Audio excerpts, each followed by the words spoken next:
So the Cowboys get the ball first, and they go right down the field, and they score on their first possession of the game. First time they had done that in quite a while in a game. So this first play is very well schemed up. First of all, you're going to see Shamar Rigby in motion. Let's back that up and watch Shamar Rigby. What that's going to do is that's going to make this linebacker think that the only coverage he has is Josh Ford, and then it's going to be split zone, and as soon as Josh Ford pulls, that's going to tell this safety that he is a run-fit player at that point, and because of that, that's going to open up the back door here. Let's watch this happen. Watch Shamar Rigby. Watch this linebacker. See how safety actually rolls down the line of scrimmage into the box, I should say, because Rigby is gone.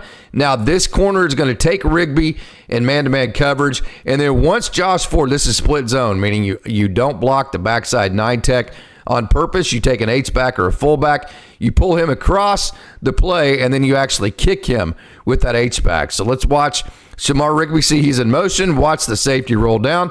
Now let's watch Josh Ford pull and kick right there. Good job right there.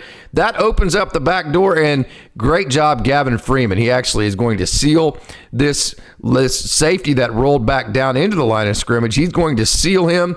He is going to see how Gavin Freeman comes down. Great block right there. That opens the back door. Now look right here. This is Caleb Hicks one-on-one against a backside corner. Caleb, you got to beat this guy. You got to put the left foot in the ground, take it away, and you got to beat this guy, because if he does, you can see right here, if Caleb Hicks does a whoop and he gets past this guy, all he has to do is outrun this backside safety, and Caleb Hicks is very much so straightaway fast. That's probably a house play on the first play of the season. If Caleb Hicks makes that guy miss, he does not. Instead, it's about a 3-yard gain, and now you run an inside zone. I just did not think Caleb Hicks did a good job making guys miss on Saturday. I didn't think he did a good job of busting the line of scrimmage and making more than what was there. And then this is the first pass interference. That's going to be a big part of Oklahoma State's offense. Always is, drawing pass interferences. Great job by Hejny. This is a tremendously well drawn up play. I'm telling you, Coach Meacham is going to be great at the offensive coordinator position. So this is a deep cross all the way from the top of the screen. Let me go ahead and play that, and let's move that forward. This is a deep cross from Terrell Davis all the way across from the top of the screen. So for that to be successful, you have to have a lot of time given to your quarterback. That's something that the Cowboys gave, and here's the reasons why. First of all, you see Josh Ford do a great job of setting the edge here. Caleb Hicks comes across on a run look, and then not only is it going to be a run look to Caleb Hicks, now he's going to be in a position to where he is threatening to flood out in the pass game. So this hybrid player has to have eyes on Caleb Hicks. Caleb Hicks has already run the ball this way. So the Cowboys have already shown that look where Caleb Hicks cuts it back and threatens this hybrid player. So he has to actually bail a little bit to make sure that he has both pass and run on Caleb Hicks. Once he does that, now that actually makes him kind of bail, and that gives Hejny the ability and the space to set his feet, have the time to throw a deep cross to Terrell Davis. Great play, big play for the Oklahoma State Cowboys. OSU is now on the move, and they are headed east, actually, for their first big touchdown of the year. Here's another inside zone, trying to run tempo, trying to stay ahead of the chains for the Cowboys. Here is another just great play. Well schemed up, third down man beater play, meaning that UT Martin was in man-to-man coverage. We saw Oklahoma State get torched by these kind of concepts over and over and over. So you have man coverage on the back end. So what you're going to do is you're going to take this outside guy, you're going to arc, and then you're going to head right down the line of scrimmage. That's going to take the corner. And then what Gavin Freeman's going to do from a slot position, he is going to just rub or pick underneath that, if you will, that wide receiver. And then because of that, this inside safety, there is no way that he can keep up with Gavin Freeman on that square out here. And so if you make a good throw and you catch the ball, there's really nothing that inside defender can do to stop that play. So just a well schemed up play to beat a man-to-man coverage there from Doug Meacham, well executed by Hejny. and Gavin Freeman did a good job of bringing it in. Here is a staple of a Doug Meacham offense, especially when he has a quarterback that run. This is stretch power read. So what's going to happen is this left guard's going to pull, and he is going to wrap, and he is going to seal this linebacker right here. He's actually not going to do it on this play, which if he did, it probably would have been a touchdown. Caleb Hicks is going to swing out here. That's going to take this linebacker. So all you have is one linebacker left. So watch this linebacker go with Caleb Hicks. That just leaves this backside linebacker. Watch the left guard miss. If he would not have missed there, that might be a house call for Hejny, but he didn't, and because of that, now it's 3rd down and goal. Another man-beater play for Oklahoma State. Just a well-schemed-up play. So you put your trips to the field side. That puts 3 defenders over here. That puts another hybrid. So there's that's kind of apex, meaning about halfway in between the inside receiver and the last man on the line of scrimmage, which is a 7, or actually that's a 3 tech there. So what this guy likely has is quarterback in the run game. He has the flats in the pass game. So really 4 guys dedicated to that part of the line of the field. And so at that point, you have the field tilted. Caleb Hicks is going to go in motion. So this play side linebacker, since he's in man coverage, man across the board, he is going to go with Caleb Hicks. That leaves one linebacker in the box, and then that linebacker fires. So right here you can see Hejny. His eyes are on that linebacker there pre-snap. If that linebacker goes with Caleb Hicks, he knows it's man-to-man coverage. Then once the play starts, watch where his eyes go. His eyes go to the backside linebacker right here. Once he sees that this backside linebacker fires, it is out the back door, and it is 6 points for Hejny because there is nobody left home. Man coverage on the backside. You just run the 2 defenders of that side off. It is 6 points for Hejny to the house. Cowboys have the lead 6-0. So the Cowboys score on the first drive for the first time in a long time, and now UT Martin gets the ball. That's the first time. Brandon Rawls, don't grab that horse collar there. First time we get to see all these newcomers. Cowboys already going from 40 to 50 front. See, that's a 50 front there, meaning 5 down linemen. And they're able to do that because they have guys like Wendell Gregory, who will see his status after the larceny charges. Malik Charles, right there that you saw. Guys that are hybrid, can play different types of roles. Great job, Kenneth Harris, coming downhill. Wendell Gregory, if the Cowboys have him, Malik Charles, they can roll from an outside linebacker spot down to a defensive end and change it from 40 front to 50 front, like we said in our last podcast, without Coach Grantham having to actually bring a new guy on the field. So the offense is never going to know whether we're going to be a 50 front or a 40 front. The 3 defensive linemen, Aiden Kelly, Demarion Thomas, and also Iman Oates are very, very good. Brian McCoy, I thought, was very good. He was the second leading tackler. Malik Charles, Brandon Rawls all showed very well for themselves, no doubt about it. Kenneth Harris, right there, young man. There he is, Kenneth Harris. I thought played very good. Kind of had some, not as big as Trey Rucker, but had some Trey Rucker tendencies, and as far as coming downhill and being aggressive in the run game, and then also the pass rush game as well. So I thought the defense looked very good. Again, as Cowboy fans, I think we have to temper that quite a bit because it was an FCS opponent that's not even ranked at the FCS level because UT Martin lost a bunch of players last year, including most of their playmakers. And so temper it from that perspective, and you have Oregon coming up next week, but I thought the defense looked good. So OSU has a good start going here. You score on the first possession, you stop on the second possession. Now just your typical zone read, Hejny out the back door. Again, UT Martin is playing man coverage. And when you play man coverage, OSU's tilting the field too. So just kind of rolling safeties back to the middle of the field. When you play man coverage, this is Josh Ford. Actually, that's not Josh Ford right there. But the Oklahoma State is using a H-back. And instead of, you remember you saw the split zone just a minute ago. Instead of actually pulling and kicking that 9-tech, now this H-back is going to actually just kind of get up on that safety there. Missed the block there, but Hejny is fast enough as he pulls to get around that edge and get good yardage. That's just an elite athlete right there. Now you actually have trips to the boundary. You put Shamar Rigby in motion here. That declares the defense. Again, you saw Hejny roll out, and against there's Shamar Rigby. Again, great play, Shamar Rigby. Shamar Rigby's the young man out of Purdue that actually has a basketball background. 6'3", very excited. Maybe he can be the guy that can stretch the field. Also with a 6'3" side, the size, he can also play that boundary receiver some and catch some jump balls. Beauty in this right here, okay? This is the 7-11 route, meaning it's always open. So this is going to have different layers. That's why it's always open. See right here, Josh Ford is going to come across the line of scrimmage here. Just, the Cowboys have shown that split zone. So this 9-tech is going to probably assume that he's going to block right there, see? And so because he's going to assume he's going to block, he's actually going to rush Hejny. That's going to put this linebacker on Josh Ford in a trail position. This is what we talked about quite a bit last week, how linebackers are going to cover underneath, safeties are going to cover over the top. So what you do there, now you have a layer underneath right here. See that layer underneath? So you have a second layer underneath. You have a third layer up top. That is a 3-layer dip right there. Hejny, because he's a good athlete, stops his feet, throws downfield. Shamar Rigby, a very good athlete at 6'3", brings it in. Coach Meacham is dialing it up, and Hejny is executing to perfection right here. Peel across there, Josh Ford. Go out for a pass. You have a second layer behind that on a deep cross, and you have a third layer on a go route. Again, trips to the boundary.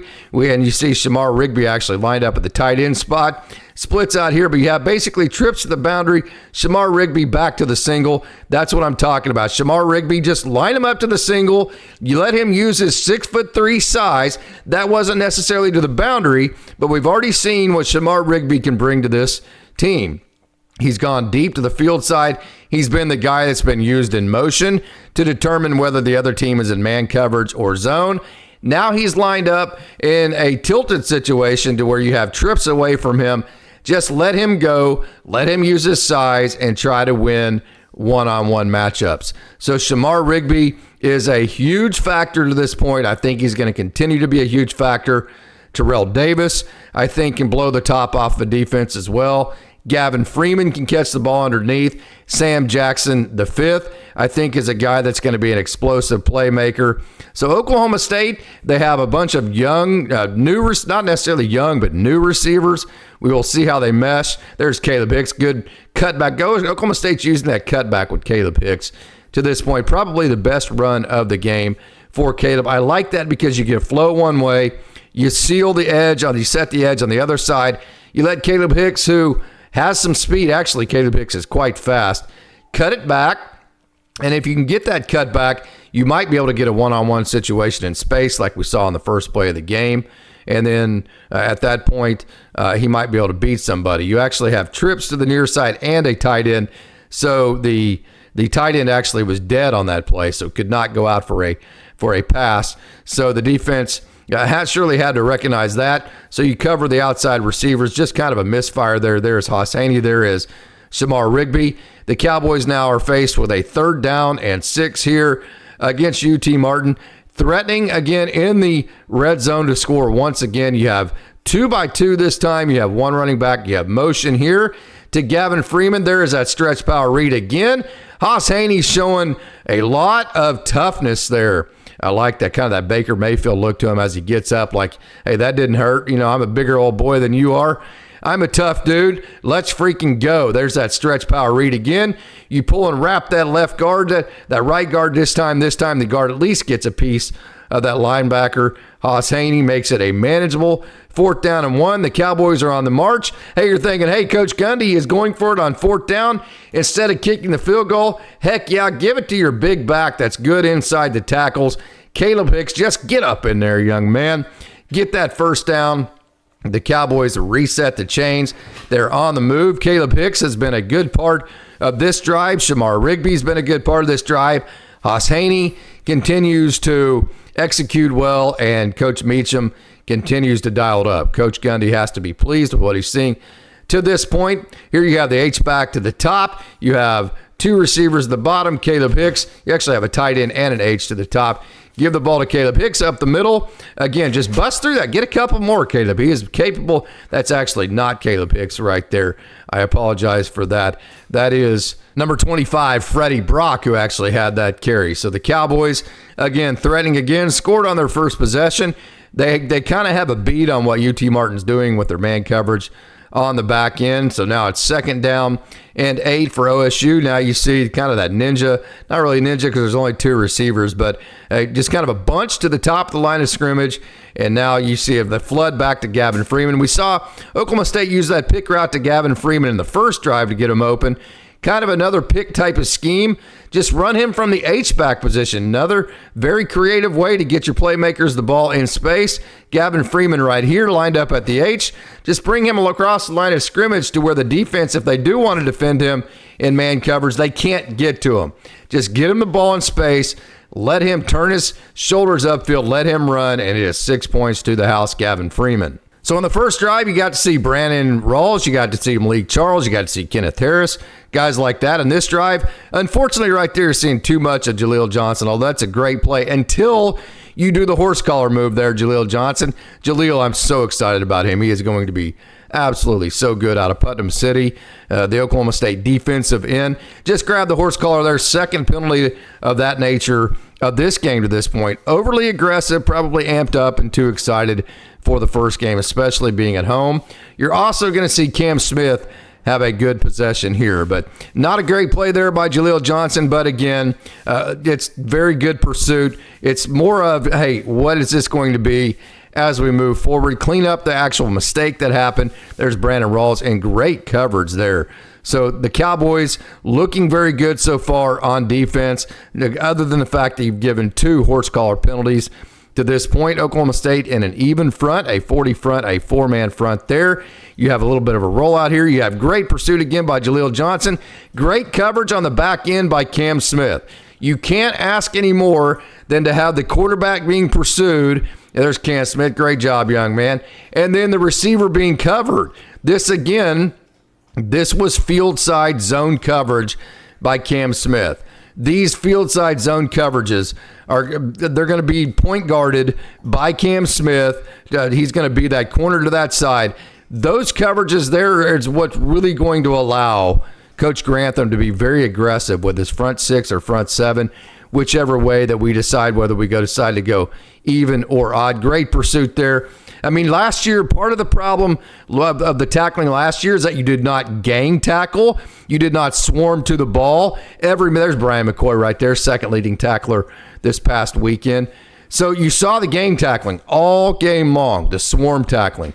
It was not just one guy trying to make a tackle the entire time. One guy holds the ball carrier up, come to the ball carrier, meet him with an attitude, and then everybody else swarm tackle and gang tackling. So I think all Oklahoma State fans, regardless of what happens this weekend at Oregon, I think you have to be excited about the fact that there's more effort. Oh, great play right there. What a great play. And that's Wendell Gregory lined up to the top of this formation in a defensive end spot. He can also line up as a linebacker. You are not going to be able to block Wendell Gregory. Of course, hopefully Oklahoma State has him after the larceny charges came out on Sunday. But if he lines down as a rush end right there like he did, there is no left tackle that's going to be able to, in any way, shape, or form, be able to contain him. See him from his rush in spot right here to the left. Right there, left tackle trying to get him. Absolutely no way. Absolutely not any chance whatsoever. Great job, Wendell Gregory. Great job, the entire defense. We saw a great play by Cam Smith. Great play by Wendell Gregory. Great play by Jaleel Johnson until he had the horse collar. A great possession for the defense. So let's fast forward to an Oklahoma State possession. Here is a rollout from Zane Flores. Again, Zane Flores can run, and the problem is Haas Hejny is so fast. So Haas Hejny is not a good athlete. He is an elite athlete. I mean, Haas Hejny is absolutely 100% elite. There's Freddie Brock trying to make guys miss in the backfield. Got to do a better job offensive line. I think if you're an Oklahoma State fan, you got to call it what it is. Offensive line did not block the way that we were hoping they were going to block. I think Coach Bassett, he is a tremendous young coach. He will do a great job. A nice little flood out to Freddie Brock, but it's 3rd and 7 there. You're not going to be able to get that many yards on that type of dump down. I thought early on that the problem that Zane Flores has is that Haas Hejny is so fast that it actually made Zane Flores look slow because you're comparing Zane Flores to an elite runner in Haas Hejny. So Zane Flores is not slow. He's just not nearly as fast as Haas Hejny. I thought he looked very not confident in the way that he threw the ball. I think he's a much better passer than he showed in the Thursday night game. I thought he did get better as the game went on. And then also, I thought there were times where he could have pulled the ball and ran. See right there, that's not, I think he's a better passer than what you saw there. I thought he could have pulled the ball a couple of times when he didn't on Thursday, and I think a lot of that's because you really are limited in terms of what you have behind him at quarterback, so you just cannot afford to get Zane Flores hurt. And then also, I thought he looked somewhat uncomfortable in the pass game, and I thought he dumped it down and released the football to outlets sooner than he had to because he did not feel comfortable standing in the pocket. See, there I think he could have stood in the pocket and tried to find a receiver. We saw earlier Terrell Davis come open on that deep cross. I think right there that he could have waited maybe a second or two and kept his eyes downfield a little bit longer. So just some first game jitters, I'm sure. And then also the fact that you cannot lose Zane Flores because you've already lost Hejny. And then just overall, just growing pains for a young freshman. And then being compared to one of the fastest quarterbacks in college football. I think Zane Flores had all those things working against him. We will see what an entire week of reps being the only guy, the number one guy, and then a game plan built around him will do for Oklahoma State. We are used to Casey Dunn, who just seems like he would never change the game plan for anything. Let's get past that. I think Coach Meacham will do a great job. I think we've seen in the past that he's built game plans for Zach Robinson type guys, and then also guys that weren't quite as mobile as Zach Robinson. So we'll see what happens this weekend. But Zane Flores, again, I thought got better as the game went on. Here's some more OSU defense as Oklahoma State with a good punt has UT Martin down deep in their own end zone, and OSU gets very, very, very aggressive here. Nice play to set up a second down and long. Boy, just a great play, Brandon Rawls in coverage. We've seen Brandon Rawls come up in the run game. Now you see him in coverage. Just a great pursuit to the quarterback. I mean, that Wendell Gregory, again, you're just not going to look to the left right here as a rush end. Good luck. Again, you remember last time that UT Martin tried to block him with a left tackle only. They actually tried to use a back there to try to chip with him. Didn't matter. Demarion Thomas, great play here. What I want to show you, watch this from Demarion. Well, actually, I don't think we're going to actually play that. They actually intentionally did not block Demarion Thomas there. He was able to stay home and make the play, so great discipline there. And so Oklahoma State's defense, and then the great play by Wendell Gregory.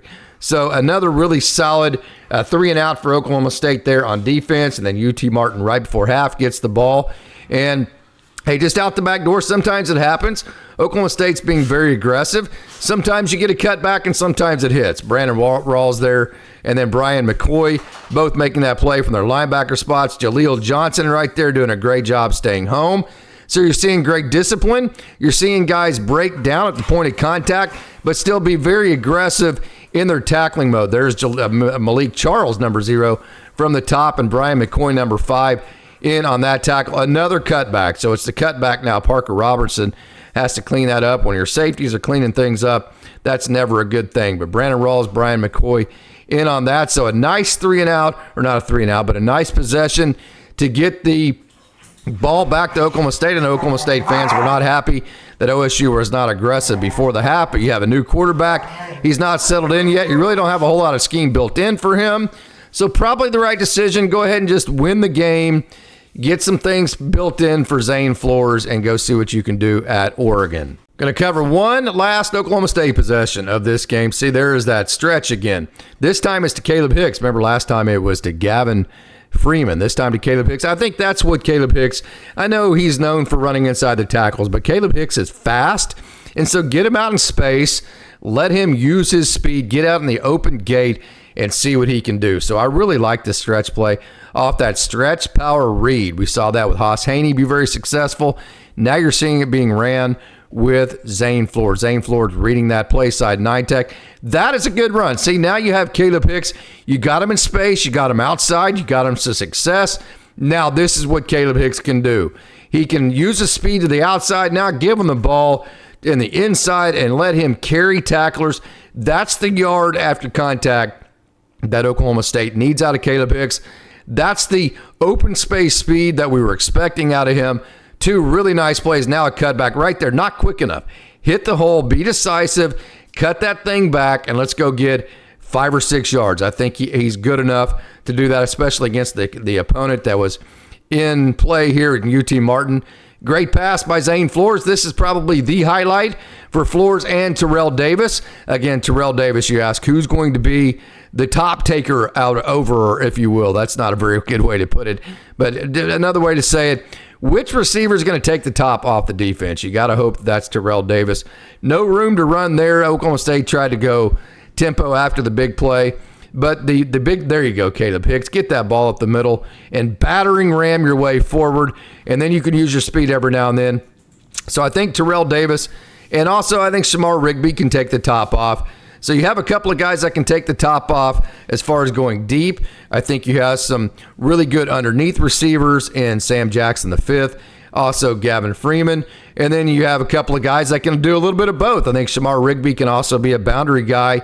And then the name's escaping me, the young man out of Marshall. There's so many new names. You'll have to excuse me if I get just kind of familiar enough to be able, while I'm doing a continuous video like this, to pull names off the top of my head. Sometimes I have to back up this early in the season and look at the roster. But the young man out of Marshall, the tallest guy, the tallest receiver, I believe, on her team, I think he can also win jump balls too. So you do have some ability as far as the receiver spot to do a bunch of different things. So, hey, that's going to do it for today's show. I want to thank you for tuning in to OState Daily and remind you, go Pokes.